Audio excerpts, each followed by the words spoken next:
Nyak Kaoi mahasiswa PPG dalam jabatan mata pelajaran agama Islam angkatan 1 tahun 2023 di IAIN Ar-Raniri Banda Aceh.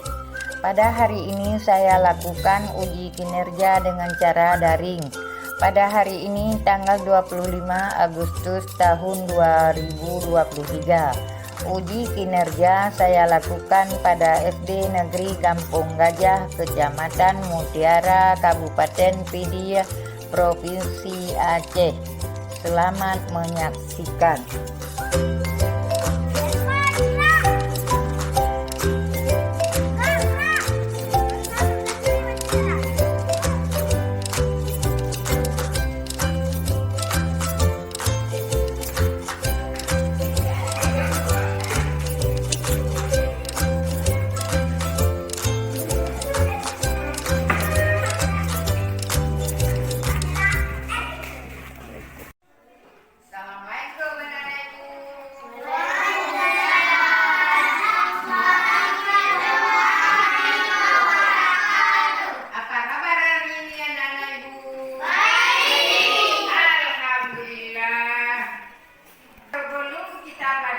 Baiklah, kita berdoa dulu ya. Coba doa dipimpin oleh Nabil.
terima kasih anak-anak ibu. Apakah anak-anak ibu masih ingat pelajaran yang sudah minggu lalu yang sudah kita belajar tentang apa? Iya, bagus sekali. Sekarang coba anak-anak ibu sebutkan Nabi 25.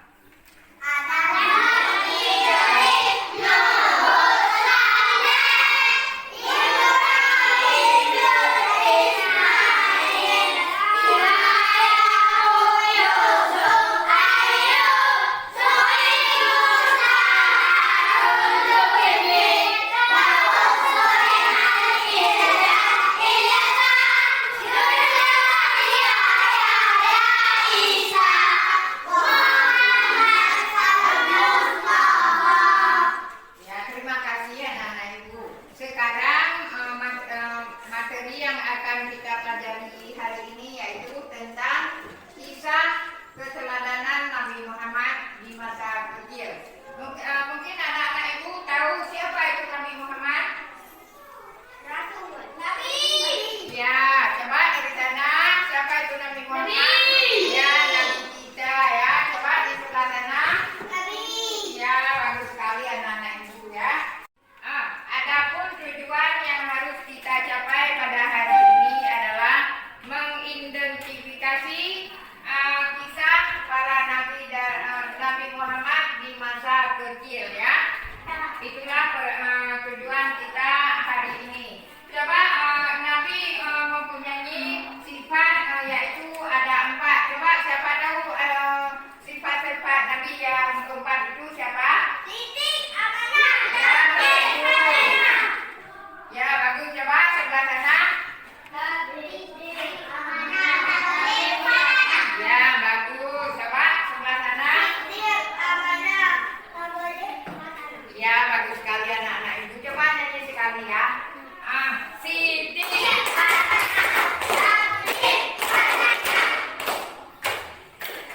Tablik. Fatana.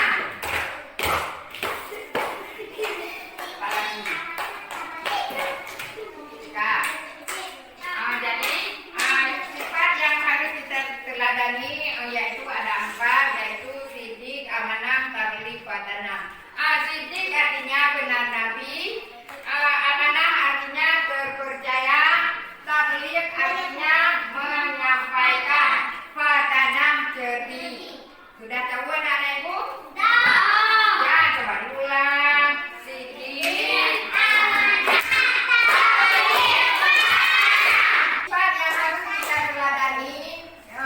Sifat Nabi yaitu ada 4. Yang pertama sidik,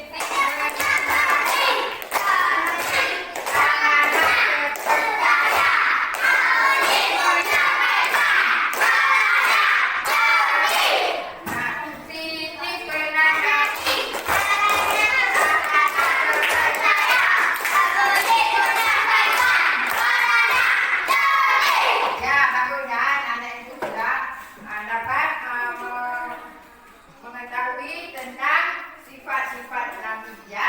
Sekarang mari kita melihat tayangan yaitu tentang Nabi Muhammad.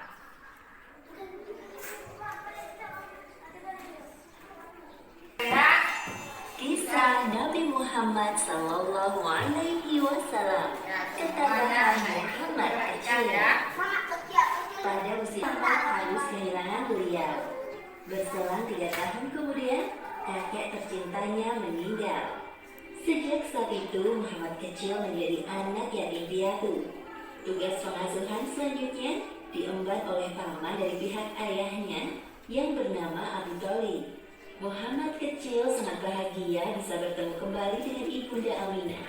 Mereka menghabiskan waktu untuk bermain dan belajar bersama tentang banyak hal yang terjadi di sekitar. Pada suatu hari, Aminah mengajak Muhammad untuk berziarah ke makam ayahnya di Madinah. Ia pun meminta izin kepada Abdul Muthalib.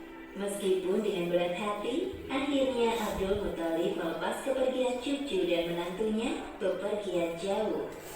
Perjalanan ke Madinah cukup jauh. Kalian semua berhati-hatilah. Insya Allah, Kami berada dalam perlindungan Allah. Ayah, jangan terlalu khawatir. Setelah urusan selesai, kami akan segera kembali ke Mekah. Assalamualaikum warahmatullahi wabarakatuh. Waalaikumsalam warahmatullahi wabarakatuh.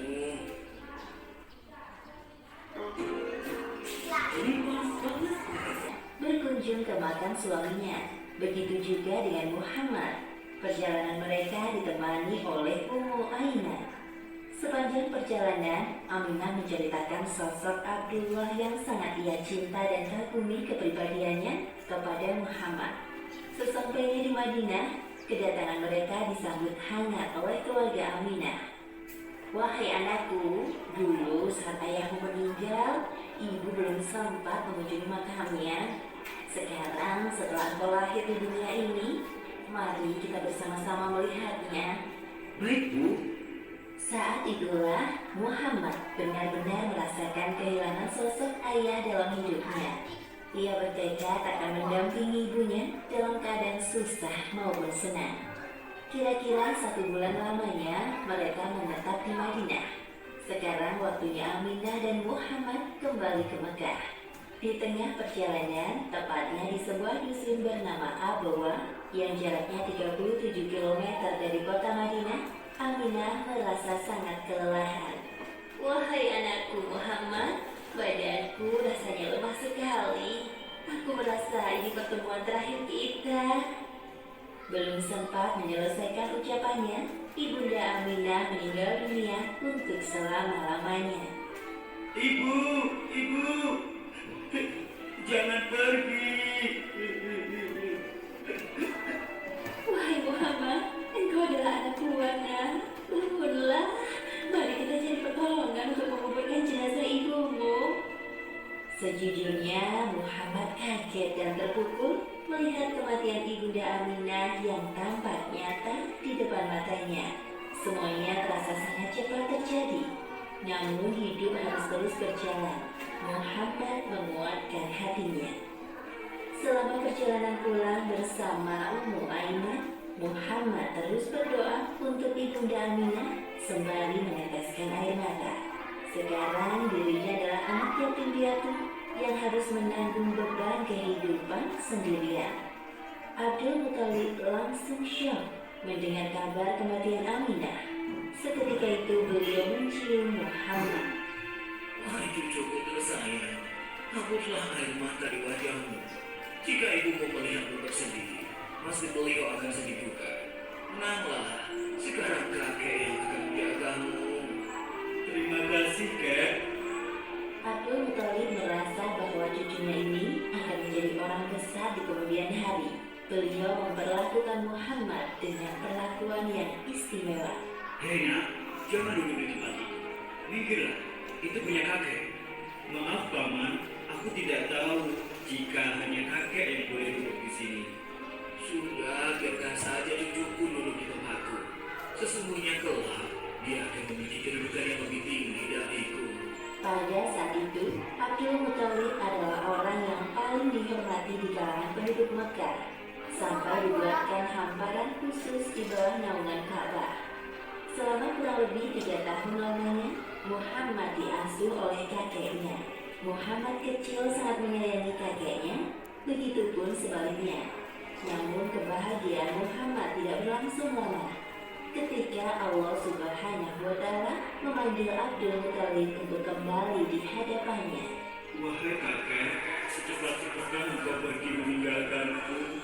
Sekarang aku benar-benar merasa kesepian. Tetapi Allah di kemudian hari memberikan nikmat kepada Muhammad untuk menghibur kesedihannya. Sebagaimana disebut di Al-Quran, surat Al-Duha ayat 6 hingga 7. Bukankah engkau dalam keadaan yang piatu, lalu diadakannya orang yang akan melindungimu dan menemukan kamu saat kehilangan pedoman, lalu ditunjukkannya jalan itu. Menjadi anak yatim piatu yang kemudian ditinggalkan sosok yang amat mencintai, rasanya seperti ditusuk kejam. Itulah yang dirasakan oleh Muhammad di usianya 8 tahun. Kematian Abdul Muthalib tidak hanya membuat duka mendalam di hati Muhammad, Begitu juga bagi para penduduk Mekah. Tidak ada satupun anak Abdul Muthalib yang dapat menggantikan sosoknya yang berwibawa, teguh hati, cerdas, dan terhormat. Beberapa hari sebelum Abdul Muthalib meninggal, beliau telah berpesan kepada anaknya yang untuk mengasuh Muhammad. Beliau sempat berpesan kepadaku agar mengasuh dan merawatmu sampai dewasa. Meskipun aku bukan orang kaya, namun pamanmu ini akan bekerja keras untuk menghidupimu seperti anak-anakku yang lain. Terima kasih, wahai paman. Engkau sungguh berhati besar.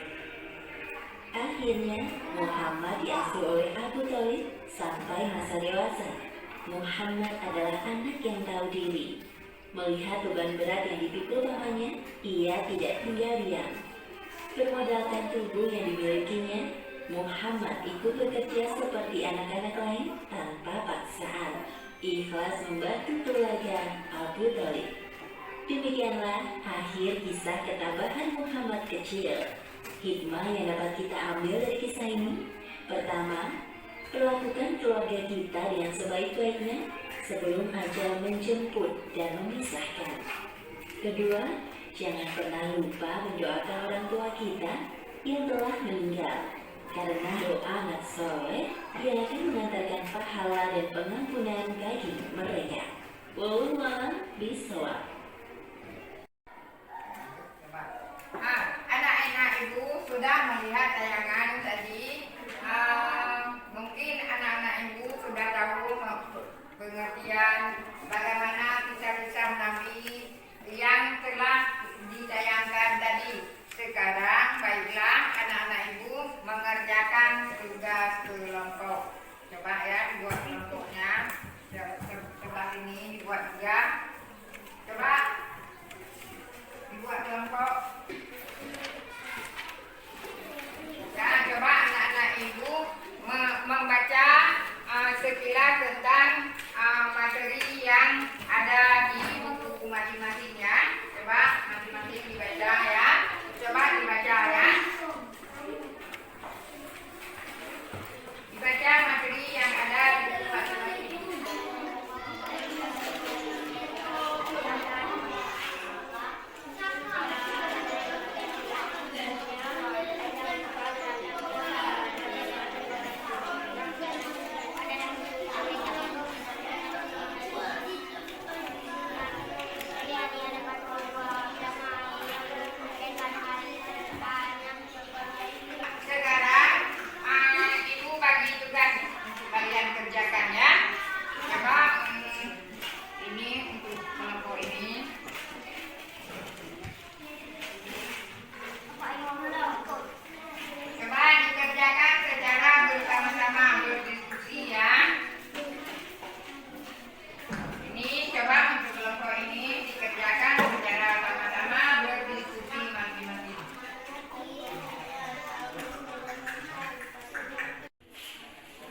kecil ya. Ya, coba. Anak-anak ibu sudah berdiskusi dan menyampaikan hasil diskusinya. Sekarang kita menyimpulkan pelajaran kita hari ini. Siapa yang dapat menyimpulkan? Iya, bagus. Coba. Sifat yang harus kita satu, sifat benar bagi amanah, terpercaya, tak boleh menyampaikan makanan cerdik. Iya, bagus sekali untuk kelompok yang pertama. Sekarang kelompok mana lagi yang dapat menyimpulkan pelajaran kita hari ini? Kelompok mana yang dapat menyimpulkan pelajaran hari ini? Kak, coba cepat ya. Kesimpulan sejak kecil. Coba bangun ya, bangun. Kesimpulan sejak kecil Nabi sudah memiliki sifat al-ami yaitu jujur, amanah, kesabaran dan berakhlak mulia. Sifat yang harus kita teladani. Satu, jujur benar Nabi, amanah. Dua, amanah, terpercaya. Tiga, boleh menyampaikan. Empat, kata cerdik. Ya, sudah. Bagus sekali untuk kelompok kedua ya. Sekarang coba kelompok ketiga menyampaikan hasil diskusi kalian atau kesimpulan kita pada hari ini. Coba bangunnya. Sejak kecil Nabi sudah memiliki sifat al-ami yaitu jujur, amanah, kesabaran dan berakhlak mulia. Sifat yang harus kita teladani. Satu, jujur benar Nabi. Dua, amanah, terpercaya. Tiga, tak boleh menyampaikan. Empat, kata cerdik. Ya, bagus sekali anak-anak ibu sudah menyimpulkan pelajaran kita hari ini. Sekarang ibu akan menanyakan satu soal ya. Pada umur berapakah kakek Nabi meninggal? 6. Ya, kelompok sana. 6. Coba ya, berapa tahun umur Nabi Muhammad meninggal kakeknya? Kalian anakku ya. Coba kelompok sana, berapa tahun Nabi Muhammad kakeknya meninggal? Sudah bagus sekali. Sekarang saya tanya satu lagi. Siapakah nama ibu Nabi Muhammad? Bagus sekali. Jadi pelajaran kita hari ini tentang cerita meneladani kisah Nabi Muhammad Sallallahu Alaihi Wasallam, yaitu Nabi Muhammad mempunyai 4 sifat, yaitu siddiq, amanah, tauhid, wadana. Itulah yang sifat yang wajib pada Nabi kita Muhammad Sallallahu Alaihi Wasallam. Jadi untuk minggu depan anak-anak ibu tolong dikerjakan soal yaitu cerita tentang Nabi Ibrahim ya. Coba membuat sejarah atau cerita Nabi Ibrahim ya. Coba sudah tahu apa soal minggu depan? Ya, sudah ya. Baiklah, pada hari ini ibu akhiri saja dengan membaca surat Al-Fatihah semuanya. Coba Bismillah.